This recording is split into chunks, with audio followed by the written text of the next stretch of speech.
Hi, I'm Nicole.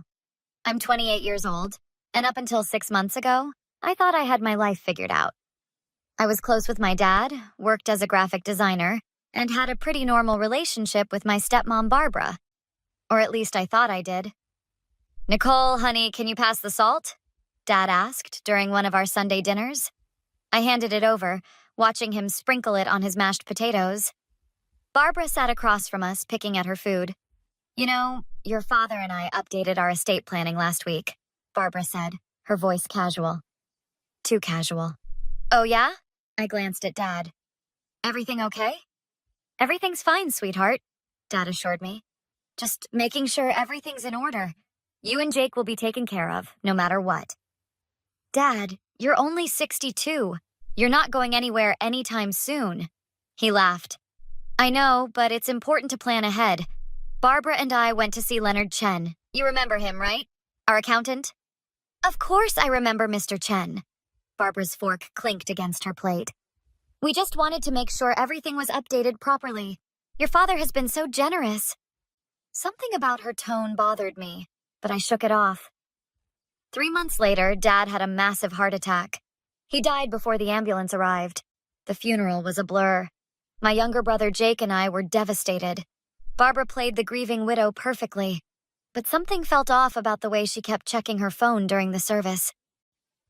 A week after the funeral, Barbara called Jake and me to the house. "I need to discuss your father's will with you both," she said, settling into Dad's favorite armchair. Jake leaned forward. "What about it?" "Well, your father made some changes before he passed. He left the house and the majority of his assets to me. You two will each receive $25,000. "What?" I couldn't believe what I was hearing. "That's impossible. Dad told me multiple times that Jake and I would split everything after you were taken care of." Barbara's expression hardened. "Things change, Nicole. Your father and I had many conversations you weren't privy to. He wanted to ensure I was secure." "Secure? Dad's estate is worth over $2 million. The house alone is worth $800,000. I understand you're upset, but this is what your father wanted. The will is completely legal. I have the documents if you'd like to see them." Jake stood up, his face red. "This is garbage, Barbara. Dad would never do this to us." "Your father loved you both very much, but he also loved me. He made his choice." I grabbed Jake's arm before he could say something he'd regret. "We'd like to see those documents." "Of course."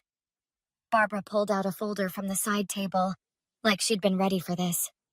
"Here's the will, dated 3 weeks before your father passed. It's signed and witnessed." I scanned the document. Dad's signature was there, along with 2 witnesses I'd never heard of. The terms were exactly as Barbara described. "Who are these witnesses?" I asked. "Friends of mine. Your father signed it at our attorney's office. Everything was done properly." Something clicked in my mind. "Wait, Dad told me Mr. Chen helped with the estate planning.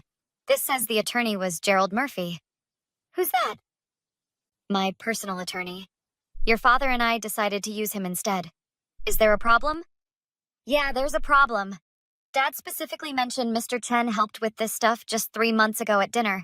Now you're telling me he used some attorney I've never heard of?" Barbara stood up. "Are you accusing me of something, Nicole?" "I'm saying this doesn't add up. Your father made his wishes clear.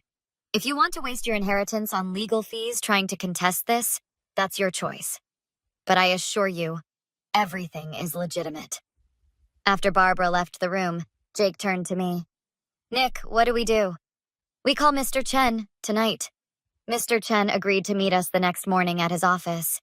He was a kind man in his 70s who'd known our family for over 20 years. "Nicole, Jake, I'm so sorry for your loss," he said, gesturing for us to sit. "Your father was a good man." "Mr. Chen, did you help Dad with his will recently?" I asked. His eyebrows furrowed. "Yes, about 4 months ago. We did a complete review of his estate planning. Why do you ask?" "Because Barbara showed us a will dated 3 weeks before Dad died, and it's completely different from what Dad told us." "That's impossible. Your father was very specific about his wishes. You and Jake were to split 70% of his assets. with Barbara receiving 30% and lifetime rights to live in the house.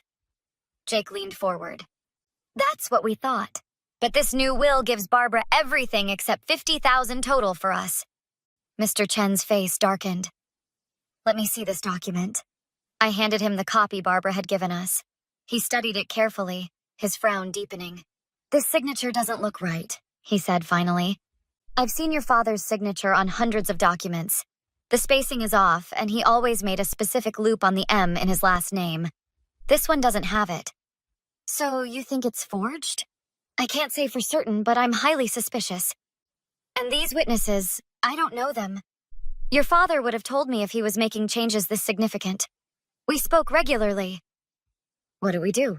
Jake asked. You need an attorney who specializes in estate litigation. I know someone excellent. Sarah Brennan. She's tough and thorough. Let me call her right now. Sarah Brennan met with us that afternoon. She was in her mid-40s, sharp-eyed and direct. Tell me everything, she said, pulling out a legal pad.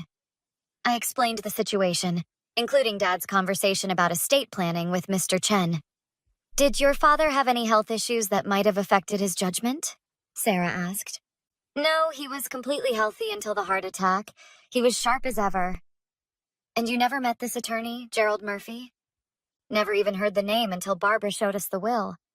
Sarah made notes. Here's what we're going to do.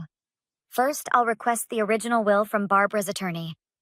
Second, we'll petition for a handwriting analysis. Third, we'll subpoena records from both Mr. Chen and this Murphy character to establish a timeline. If your father was planning his estate with Mr. Chen 4 months ago, there should be documentation. What if she did forge it? Jake asked. If we can prove forgery, the will is void. The previous will, the one Mr. Chen helped with, would stand. Plus, forgery of a legal document is a serious crime. How long will this take? Could be several months. Estate litigation isn't fast. But if what you're telling me is accurate, we have a strong case. Over the next week, Sarah filed all the necessary paperwork.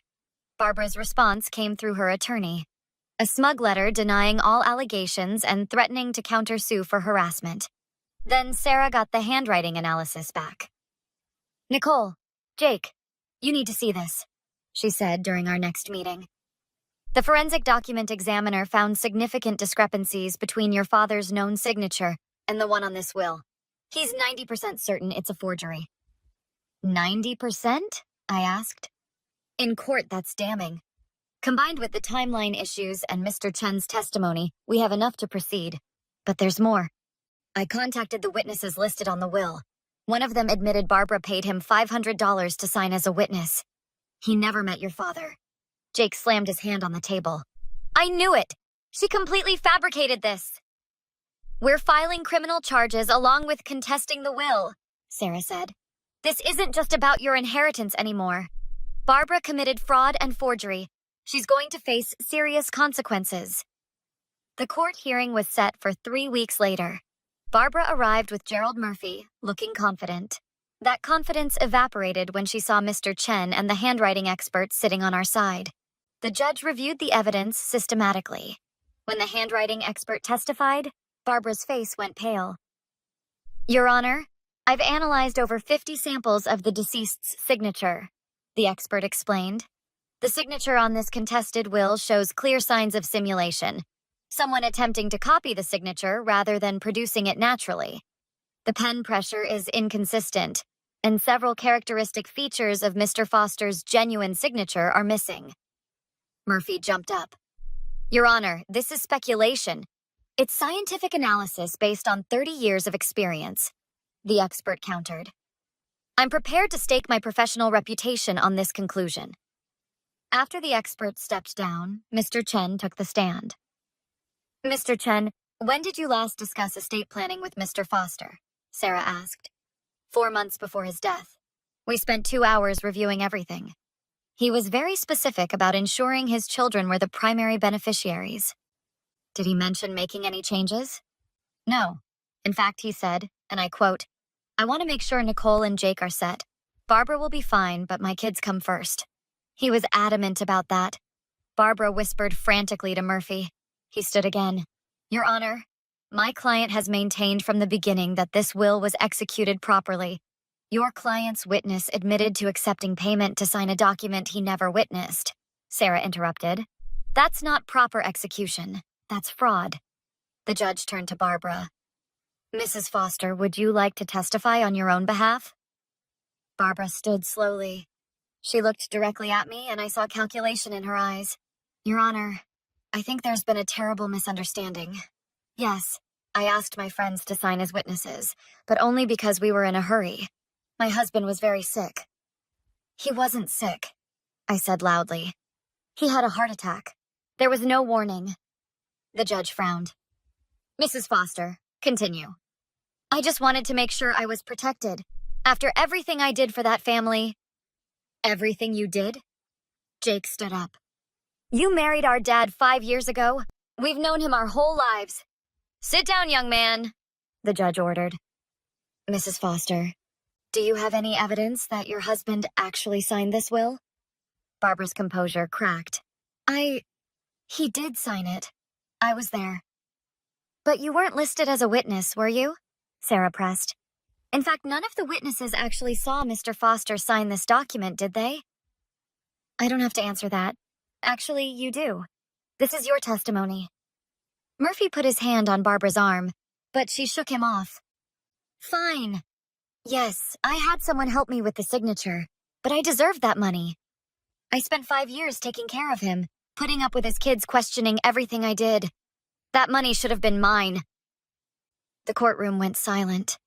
Even Murphy looked shocked. The judge's expression hardened.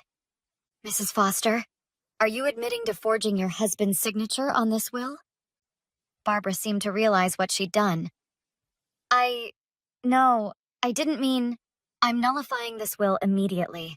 The previous will, executed with Mr. Chen's assistance, will stand as the valid document. Additionally, I'm referring this case to the District Attorney's Office for Criminal Prosecution. Bailiff, please take Mrs. Foster into custody. What? No! You can't do this! Barbara lunged toward me. You spoiled little brat! This is all your fault! I should have... 2 bailiffs grabbed her before she could reach me. She fought them, screaming threats. If I see you again, I'll make you regret this. You hear me? I'll make you pay for destroying my life. That's enough, the judge shouted. Mrs. Foster, you're now facing additional charges of threatening behavior. Take her away. 3 months later, Barbara's criminal trial concluded. She was convicted of forgery, fraud, and attempted theft. The prosecutor was particularly harsh given the violation of trust involved. Sarah called me with the sentencing news. 5 years in prison, Nicole. Plus, she has to pay restitution for all legal fees. 5 years, I repeated, feeling a weight lift from my shoulders. Jake and I met with Mr. Chen to finalize the estate settlement. Dad's actual will gave us exactly what he'd promised, security and a future. Your father would be proud of how you handled this, Mr. Chen said.